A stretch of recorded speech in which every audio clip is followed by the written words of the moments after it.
I'm sweating, and I don't know if it's because I had literally oil as deodorant this morning or if it's because I'm wearing this giant jacket. I literally bought new deodorant yesterday.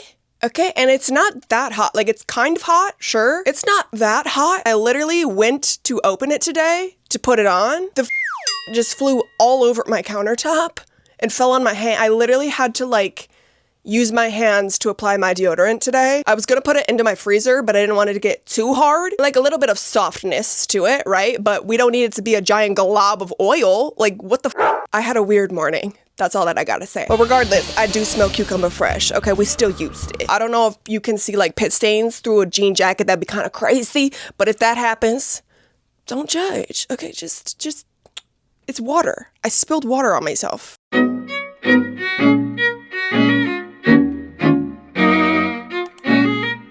What's up, you guys? It's Katie, and welcome back to my channel. For those that are new, hi, hey, welcome. For those who have been here, thank you so much for clicking on today's video. Today, we are going to be going over all of the books that I read in May. Normally, I do bi-monthly reading wrap-ups. Don't get used to the monthly reading wrap-ups. Okay, I'm just gonna say that now, but I just felt like filming today, so we're going to film the books that I read in May. Breaking news! We have notes. We love a bitch that's prepared, okay? I literally normally use my laptop, but I printed this shit out. Actually, that probably wasn't smart because you can literally hear the paper flopping. We have notes, and I'm going to be using them today to hopefully stay on track and to not keep this video over like an hour like they normally are, because you guys did vote in a poll at the beginning of this year that you prefer shorter videos or videos between like, what, 30 and 40 minutes or something, I think is what the majority voted. I know that I haven't really been sticking to that. I apologize, but you know that I like to just go off with, I don't even know where my brain goes sometimes. I just like to ramble. I read 7 books. Let's just crack the whip and get into it. The first book that I read in May was Home Before Dark by Riley Sager. I read this from May 3rd to May 5th, and this is a psychological thriller. I read it via audiobook, so I don't have the physical copy, but I'll put it on the screen for you. In this one, we have our main character, Maggie, who returns back to her childhood home, otherwise known as Banbury Hall, to uncover her family's secrets. Maggie's father is a famous author who wrote a memoir about his experience in Banbury Hall while he was married to Maggie's mom and had Maggie around as a child. However, Maggie was so young that she doesn't really remember all that happened there. She just remembers her dad saying that it was haunted and there was like some weird stuff that was going on. And now Maggie's older and she wants to go back to the hall in order to figure out whether or not her father was telling the truth in his memoir or if he was spinning a story. Another thing to note is that the town that Banbury Hall is in, I don't know the name of it, but it is a pretty small town, and a lot of the locals know her, they know her family, they know her home that she grew up in and the stories behind it, and she's almost an outcast of society in a way because people think that their family is just crazy and made up some random shit to like create chaos across the town. My thoughts on this book was spooky. Okay, this book was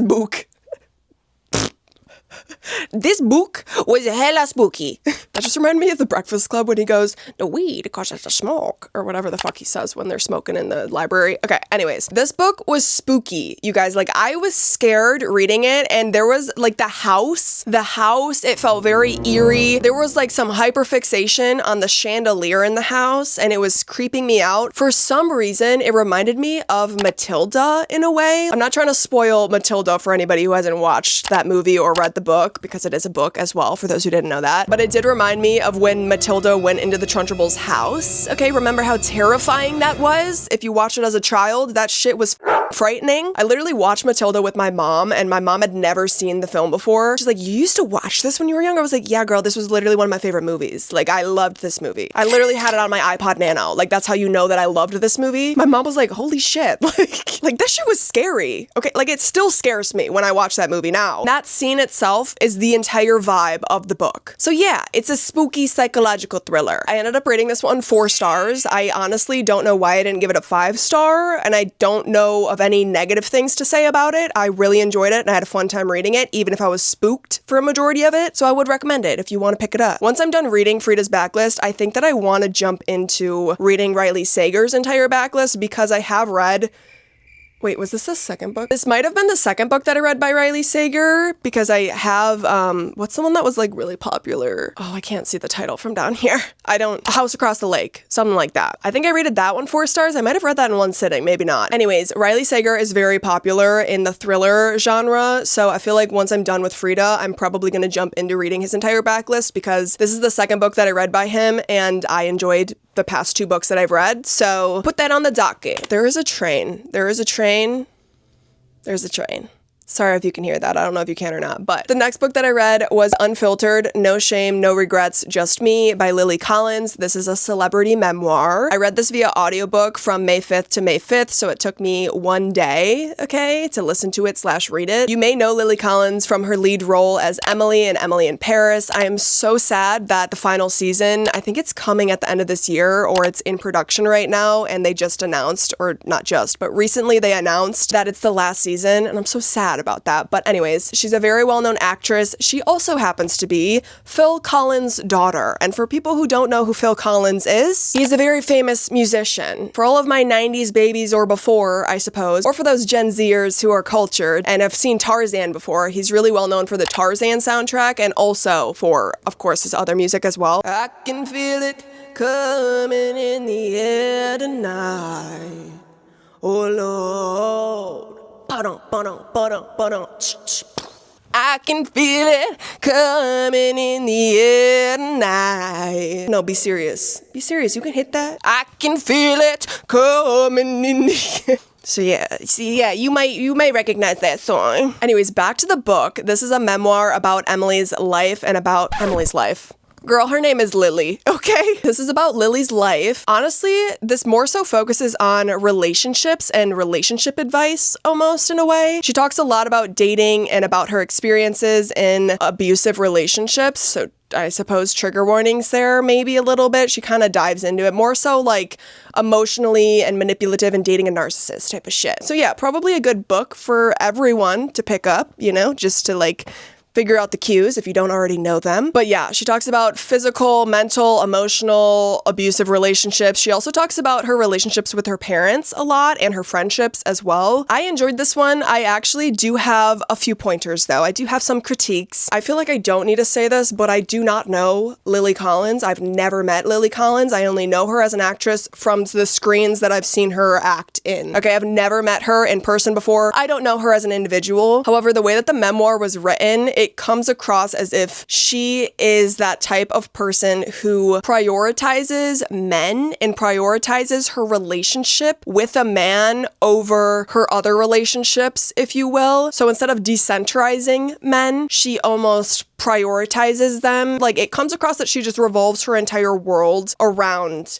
men and pleasing men and like seeking their approval and validation. But she did talk about ghosting and how this dude ghosted her, and she literally tracked this man down, or she saw him at a party and went up to him and called him out for ghosting her rather than treating him like the ghost that he wants to be. It's like, girl, just let that man be transparent. Okay, like, he wants to be transparent, make sure that he knows that he is transparent. Like, you don't need to be going up and starting some beef and drama. Like, why are you trying to beg for attention from somebody who clearly doesn't give a She's like, I just wanted to communicate. It's like, that dude does not want to communicate. He doesn't want to communicate. Why are you demanding communication? You should not be begging anyone to respect you enough to have a fucking conversation with you. Like, that person clearly just told you by ghosting you that they do not care about you. For the love of God, do not ever beg somebody to respect you enough to talk to you. The lack of communication does not need to be filled by your glass. You cannot fix anybody. You can't control anybody. Like, it literally came off as the scenario of when you cut somebody off and then they randomly just start verbally abusing you for no reason, and you immediately are like, oh, good thing I dodged that bullet. Like, it was giving insecure. Like, I literally love Lily Collins and I love her acting and everything, and I'm not trying to like shit on her. This is just simply what I would say to anyone who is trying to seek validation in that way, or anyone who acts that way, because ooh, like, ooh. Do not do that shit. That shit's icky. If you got a bruised ego, nobody needs to know that you got a bruised ego. Only you need to know that, and you need to work on healing that shit. Put some ice, maybe like alternate between heat and ice for a little bit and let that shit heal before you go and just bruise other people. Like, weird behavior. Like, we don't need to be doing that. Those types of people who treat you that way are not worth your time whatsoever. Just go about your day, go touch some grass for a little bit, recoup, rejuvenate, and forget about them. I feel like I sound like I didn't like it. I actually gave this 4.5 stars, so I would recommend it. I feel like she did a great job at explaining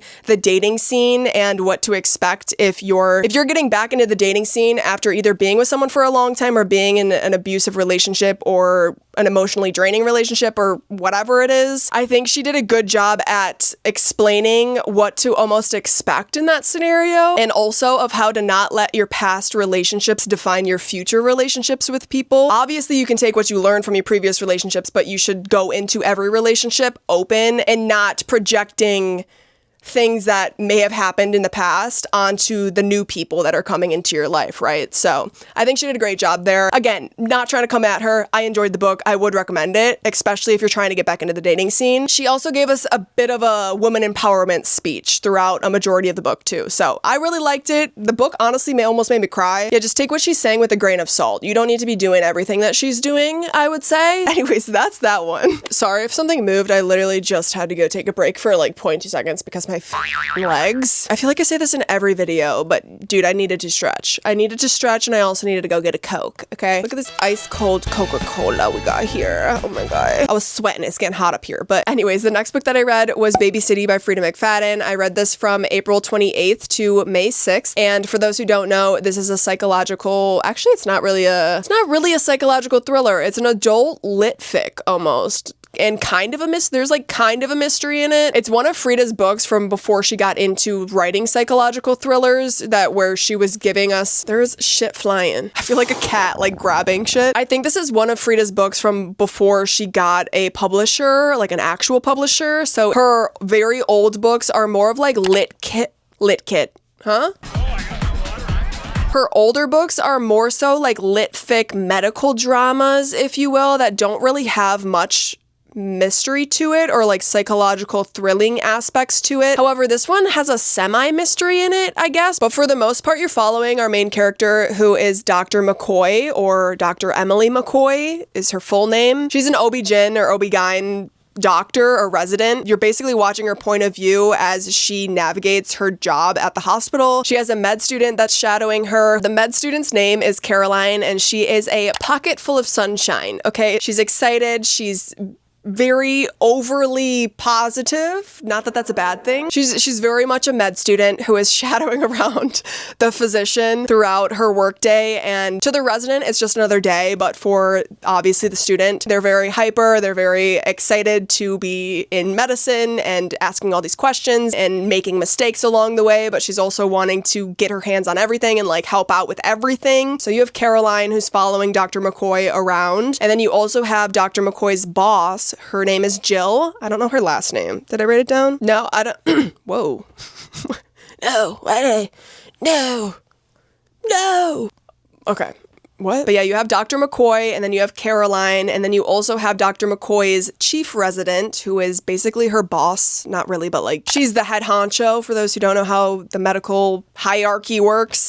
And Jill is a very blunt, honest resident. She comes off very rude and judgy and cold-hearted, and she's not very likable. However, Dr. McCoy has a soft spot for her, and they're pretty much like friends. But yeah, there's a little bit of a romance here, and the mystery is that you're trying to figure out the like tea with the love interest in here. There's like rumors about him, and you're trying to figure out what's real or what actually happened, and that's kind of the hidden mystery there, but it's not really like a huge mystery. Basically think Grey's Anatomy. Like, it's literally Grey's Anatomy, and also a very realistic take on a day at work. If you work in healthcare in the United States, it's a very accurate representation of how working in healthcare is. Yeah, for that that reason, I really did like this book because it just felt real as shit. Even though it's a fiction, she was being very realistic. Literally the only downside that I have to it is that I'm not really a big fan of the cover. I think that it's pretty ugly, honestly, so hopefully they change it soon, but who knows. I think that they've gone through and changed a few of her other covers, so maybe this one's gonna be next up on the docket. And yeah, I liked it. I ended up giving it 4 stars and I would recommend it. I honestly think that I would recommend this to a majority of people. Even if you're not really much of like a lit fic or a medical person, I think that it's pretty entertaining. I don't think that you need to be in the medical field to understand this book. I just think that if you work in medicine, you're probably gonna like this because it's just very accurate.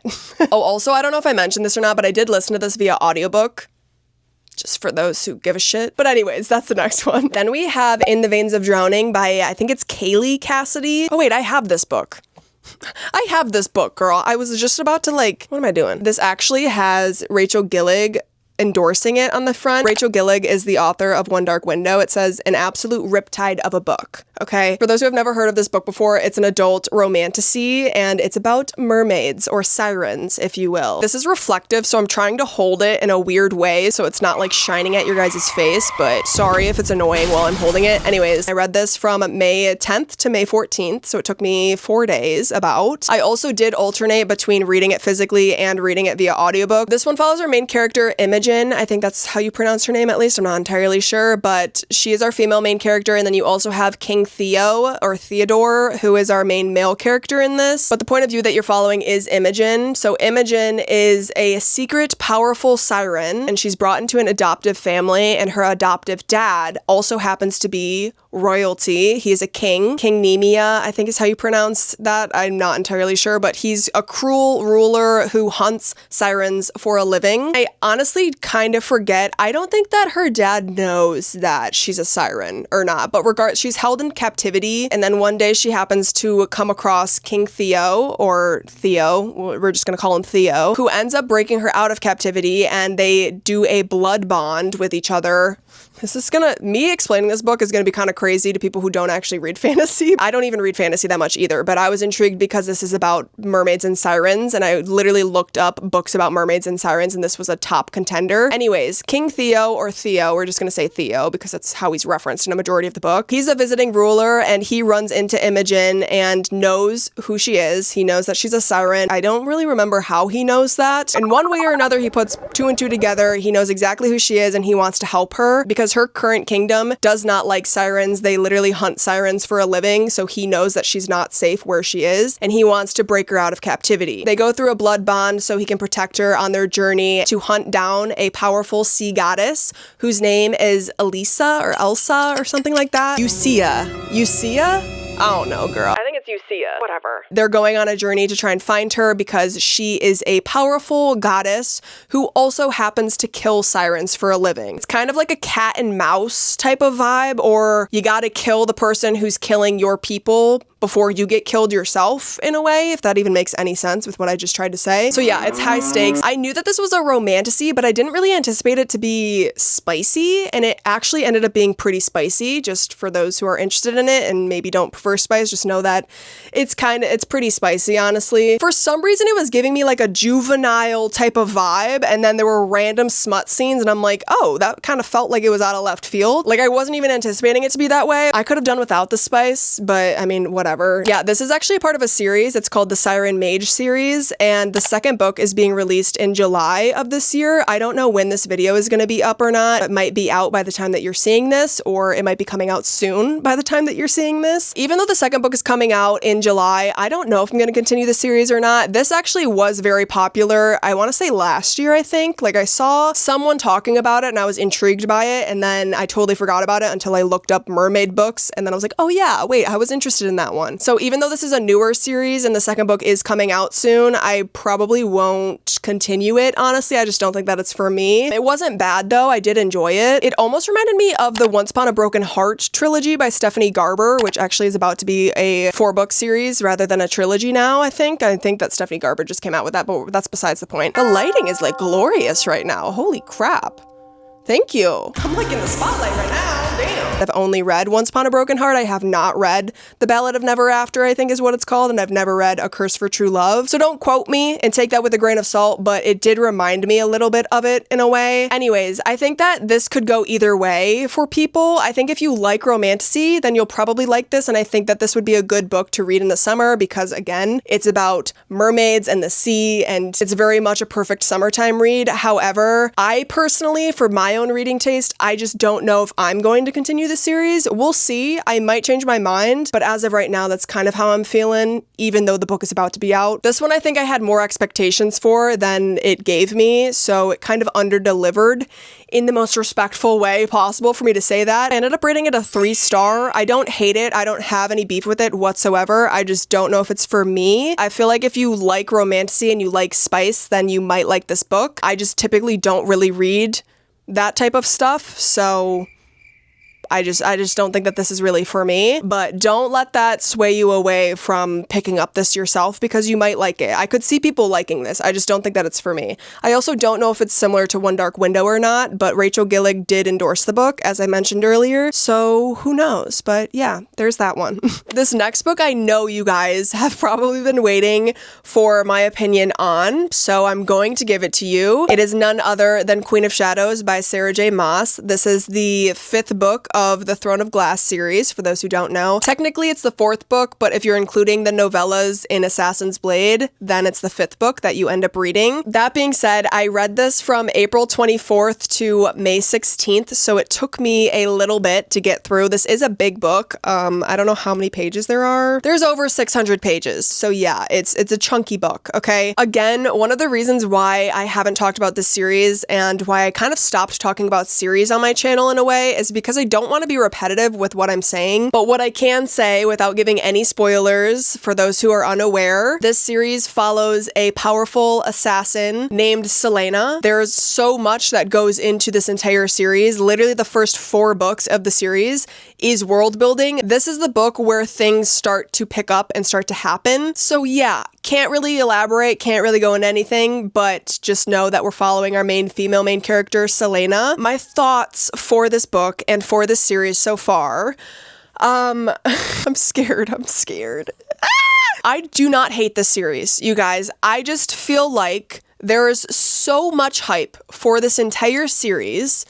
Wait, before you get defensive on me, just wait. There is so much hype that, especially for this one, this is like the most beloved book other than Kingdom of Ash, I would say, that people who have read the series swear that this book will get you hooked in whatever. I'm not saying this book is bad at all, or the series is bad at all, but I'm so scared. This started strong. The middle of it, didn't really care about it. There was one part in like the middle of the book that was high intensity, like, oh my god, what's gonna happen next type of thing. And I loved that part, obviously. Like, that is what Sarah J. Maas is known for and what she normally brings to us. But that was really all that really... I mean, not all that happened. Clearly, there's so much that happens in here. It's 600 pages, and for those who have read it, like, yeah, I understand, but I don't know, y'all. I don't know. Honestly, that part, though, reminded me a little bit of Heartless Hunters by Kristen Cicerelli in a way, like, almost like to a T, reminded me of one main thing that happens in Heartless Hunter as well. However, Queen of Shadows came out in 2015, and Heartless Hunter came out in 2024. I just happened to read Heartless Hunter before I got to Queen of Shadows, so it was kind of redundant in a way. Like, it wasn't the exact same thing, but it definitely felt very similar. That has more to do with Heartless Hunter than it does with Queen of Shadows since this came out first. Anyways, that part hooked me. I was intrigued. I was excited to keep going. After that, though, I think that the way that she took the book kind of brought it back down for me rather than keeping me like adrenaline pumping, like excited to keep reading. It kind of like let me down in a way with the way that it turned. I'm being so vague right now because I don't want to spoil obviously anything, but I don't know. It just kind of felt like it was a letdown. I just didn't like the way that she did the twist there. I literally cannot speak about my full thoughts because if I did, it would spoil shit. But the main concern of this book, I didn't like it. I just didn't like it. I thought that it was stupid.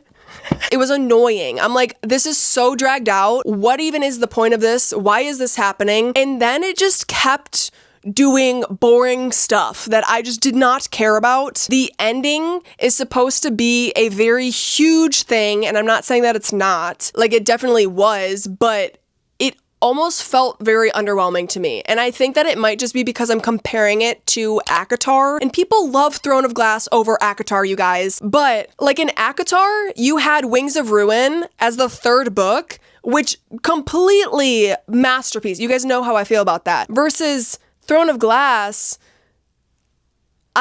all of the books that I have read so far have been within 3 stars. I ended up rating this a 3.75, and most people rate this like a 5-star. I don't know. Like, I don't know. I don't know what's going on. I don't know if it's because it's YA and ACOTAR was adult and there was like some smut. Well, you get kind of smut in here. Oh my God. There's also something else. I can't talk about it, but I am confused with one of the characters in here because I think that one of these characters is somebody's like distant relative, yet they're also a potential love interest, and I'm confused because I'm like, am I reading this correctly?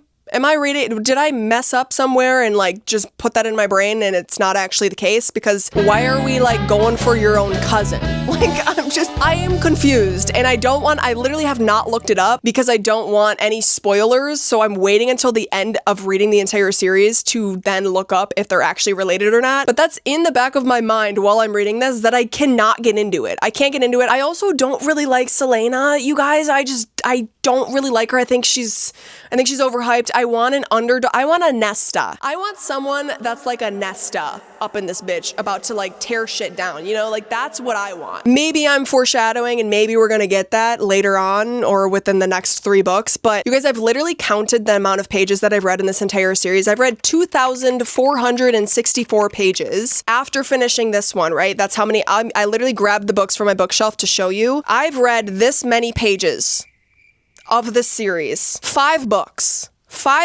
and I still am waiting for the hype to happen. I'm still waiting, and I don't know what's going on. Like, I know what's going on in the series, but like, I don't know what's going on with me and why I can't get into it. It's really bothering me, and it sucks because this is a very beloved series. I'm still going to read the entire series, and I'm currently on the tandem read right now, but I don't know. I don't know what's going on, but it's upsetting and it's annoying, and I want to love it so bad, but I just cannot get into. There's certain characters that I just cannot stand, and the main character is one of them. I know that's an unpopular opinion, don't come at me, but I really do not like Selena. I don't like her.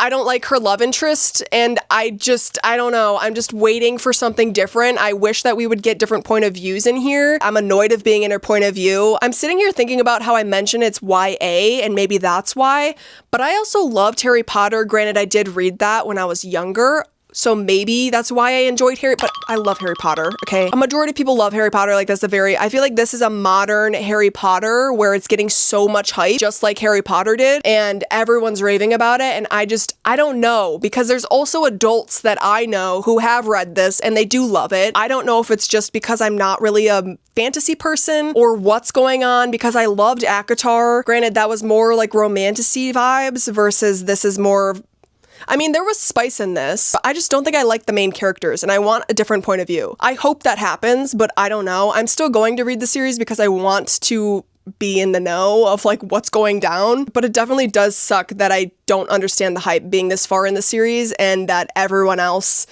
loves it way more than I do. It just sucks that I'm on the other side of it, and it's definitely probably unpopular that I like ACOTAR more than I liked this one. I also just don't think that we need 4 books of building a world. I just don't think that we need that many books to build a fucking world. I don't really read fantasy, if you will. I've never read a really long fantasy series before, other than Harry Potter, but also that series had plot points that were relevant later on, and they were their own story, but they also all connected in the end, versus this one, I feel like the main plots of every point is leading up to probably Kingdom of Ash, and there's not really anything that's going on in the first 4 books. That it just feels dragged out. It feels dragged out. I'm still giving it the benefit of the doubt. I'm still going to continue the series. It just, honestly, I'm so sorry I'm being so honest right now. It just really feels like a chore, and I feel like it's almost fueling my reading slump right now, and I hate it, but I'm pushing through because I'm like, okay, girl, you only have 3 more books. Even though they're long as hell, there's literally like at least like another 2,000 pages that I have to read. maybe like 1,400 or something. I don't really remember how many pages are in the other books, but that's a lot of pages to not get the hype and to still just read it because everyone's telling me to read it. We're gonna push through.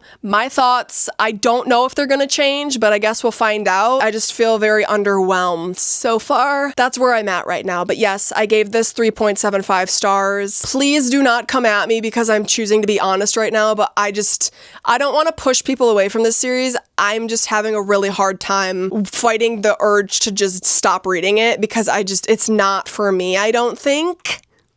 I'm choosing to be honest because I told you I would keep it real with you guys, but it sucks. I am upset. I'm upset just like you guys are probably upset that I'm not enjoying it as much as I wanted to. I honestly think Kingdom of Ash might make the entire series worth it. I don't know. I feel like I keep repeating myself and saying the same stuff, but I don't know how to talk about this without giving spoilers, and I want to tread lightly because everybody loves this series, it feels like, and I'm just a part of the minority here maybe. We're trekking through. Stay tuned for my final thoughts once I get to the end, but there's that one. For those who want to know what today's lip is, it is Fenty's Gloss Bomb or whatever. It's just the clear one. Glass Slipper Heat is what it's called. I saw a video recently of how millennials put on their lip gloss versus Gen Z. I think I just don't have a big enough lip to be able to do it how Gen Z people do it, I guess. Or I don't really know, but I open my mouth, I guess, when I do it versus other people don't do that. So I don't know, but whatever. Next up, we have Aphrodite in Pieces by Lauren J.A. Bear. This is an adult Greek mythology retelling, almost like it's like a fantasy Greek mythology type of vibe about Aphrodite, obviously. I read this from May 17th to May 18th, and I did alternate between the physical copy and audiobook while I was doing some bookstagrams type of stuff, so just for those who care and want to know the facts. But you're basically watching Aphrodite get a sculpture painted. Hello? Do sculptures get painted? I guess so, yeah. Sometimes they do. I guess that wasn't totally incorrect, but that's not what I meant. You're following Aphrodite as she tells her lore to an artist, otherwise known as Alexandros, as he is creating the very well-known sculpture called, in today's world, Venus de Milo or Venus de Mio. I don't know how to pronounce that, girl. I'm so sorry if I just butchered that, but as she's getting the sculpture made of her, she's telling him the lore of everything that she has experienced in life, all of the relationships that she's had. This was actually my most anticipated new release of 2026, and I was so excited that I made this my book club's pick for April of this year. It wasn't bad at all. I just didn't know. I don't know what I was expecting. It just wasn't really what I was expecting, honestly. I honestly thought about DNFing it pretty soon after starting it because it started off very dull and boring, and also I'm not huge on Greek mythology. I read the Iliad and the Odyssey in high school. Obviously, I was intrigued by those stories, but the names, the Greek mythology names always get me, and they always make me tune out after a little while because I don't know how to pronounce them, and I feel stupid when I'm reading Greek mythology. I feel like it's an entirely different language, and I do not speak Greek, unfortunately. Maybe that'll change someday, but Greek mythology uses the names a lot. Obviously, like it just makes me tune out, and that's why I ended up switching to the audiobook to finish this. I will say the middle was like a 4.5. I don't know what she put in the middle of the book, but the Tea with Aries, okay, I was eating that shit up. I loved that part for sure. However, even though the middle was great, the beginning was dull, as I mentioned, and then the ending ended up being pretty dull too, so it ended up being a 3.75 for me. I think if you like Greek mythology, you'll probably like this. It wasn't bad. Again, like a 3.75 is a pretty good rating anyway. I don't know what I was anticipating, but it wasn't what I was anticipating, and it kind of let me down in a little bit of a way. I don't really know what else to say about it. It was fine. The author's super nice though. She commented on my post. When I posted that this was going to be our book club pick for April, she commented, and I was like, oh my god, you're so sweet. So I don't know. I think that it was more so just because of the Greek mythology type of vibe, even though it's literally about Aphrodite. I just thought that it was going to be its own thing. I didn't think that it was actually going to be talking about all of Greek mythology. I thought that we were just going to be pretending to be Aphrodite and going about our day. I don't know what I was anticipating, but yeah, it wasn't bad. I just don't think that I'm the correct audience for this. I just feel indifferent about it. I don't really know what else to say about it, but I did enjoy this one, and I would recommend it to people who like Greek mythology. Okay, and then the last book that I have is The Divorce by Frida McFadden. I do not have the physical copy because I listened to this via audiobook. This is an adult mystery thriller. It's actually a new release from this year as well by Frida, and I read this from May 27th to May 31st. So it took me, honestly, that's kind of a long time for me me to have read a Frida book. Normally I read them within like 1 to 2 days, but I read it in 4 days. I actually like this one though, so I don't know why it took me that long. I think it was just because I was in the middle of other books that it took me a little bit longer than normal, but regardless, whatever. This one follows Naomi and Jeremy Roth, who are a couple. They're married and they have a child named Teddy. As you can tell by the title, this is about a messy divorce. One day, Jeremy decides he's had enough and he serves Naomi papers, and she is completely blindsided. She's like, what do you mean you want a divorce? What's going on? What can we talk about it? Like, let's communicate. Tell me what's going on. We can work through this. He's like, no girl, I'm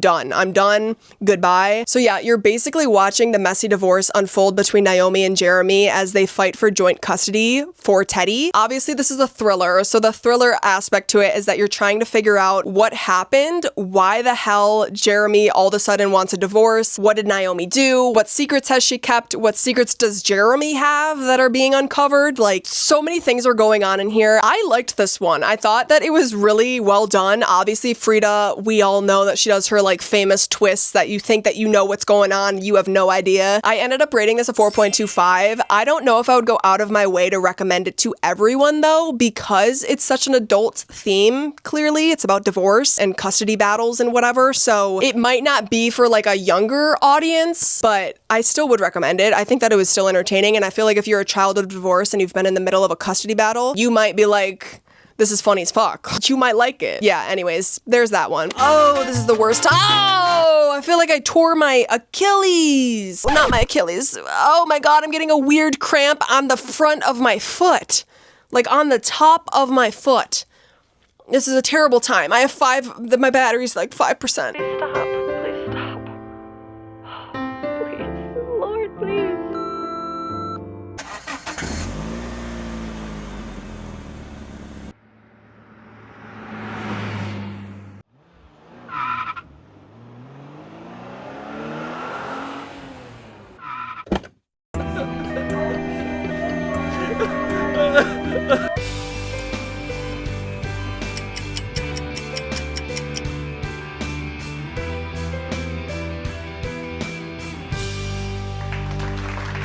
All right, you guys, that's all that I have for you. I hope that you guys enjoyed. Thank you so much for watching. I don't really have anything else to add. I feel like this one was short and sweet and to the point, and that's how we like it. That's how we like it. So let's keep it that way. What was the, why the did I just do that? Okay. Thank you so much for watching. I appreciate you guys so much, and I will catch you guys in the next one. Peace. Au revoir.